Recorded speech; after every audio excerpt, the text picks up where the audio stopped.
कार्तिक महात्यम का 10वां अध्याय।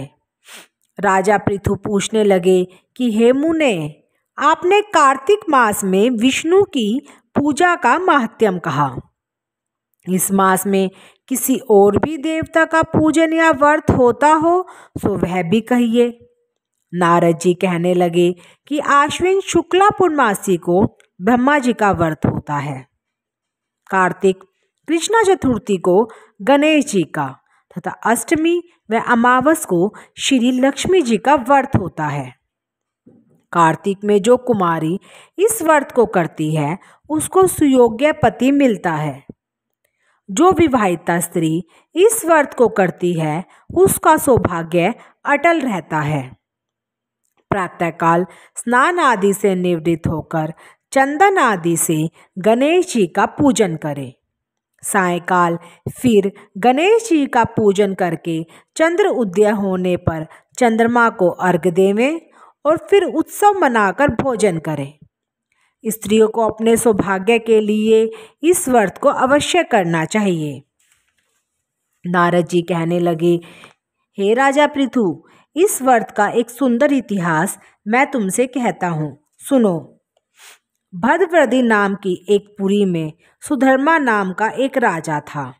उसके रविदत्त, सुशर्मा, जय शर्मा, सुशोषण नाम वाले 4 पुत्र और वीरमती नाम वाली कन्या थी।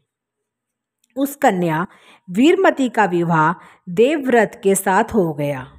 वे दोनों बड़े ही प्रेम के साथ रहते थे।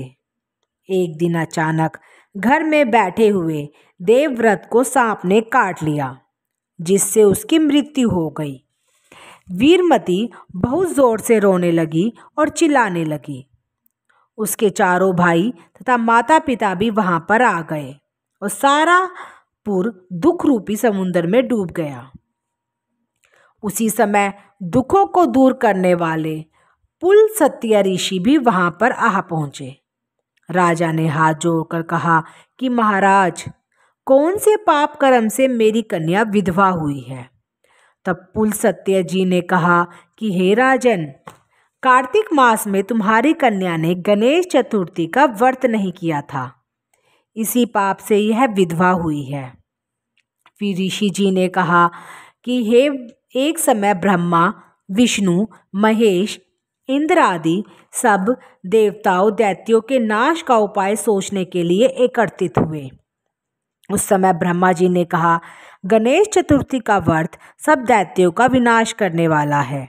तो समस्त देवताओं ने कार्तिक कृष्ण चतुर्थी का व्रत किया और दैत्यों पर विजय पाई। विजय प्राप्त होने के बाद सब देवताओं ने गणेश जी से कहा कि वह वर मांगो। तब गणेश जी ने कहा कि जो स्त्री कार्तिक कृष्ण चतुर्थी का व्रत करे उसका पति चिरंजीव हो, जो न करे वह स्त्री विधवा हो जाए। अतः इस व्रत को अवश्यमेव सब स्त्रियों को करना चाहिए। पुलस्त्य जी कहने लगे कि हे राजन, तुम्हारी कन्या ने इस व्रत को नहीं किया था, इसी कारण वह विधवा हुई है। यदि वह अब भी इस व्रत को करे तो उसका मृतक पति जीवित हो जाएगा। यह कहकर ऋषि तो चले गए और राजा ने अपने दामाद के मृतक शरीर को तेल में डलवा दिया। जब कार्तिक मास आया तो उसकी कन्या ने विधिवत व्रत करके उद्यापन में ब्राह्मणों को बहुत सा धन दिया, जिसके प्रभाव से उसका मृतक पति फिर जीवित हो गया। अतः सौभाग्यवती स्त्रियों को अपने सौभाग्य की रक्षा तथा संतान प्राप्ति के लिए यह व्रत अवश्य करना चाहिए।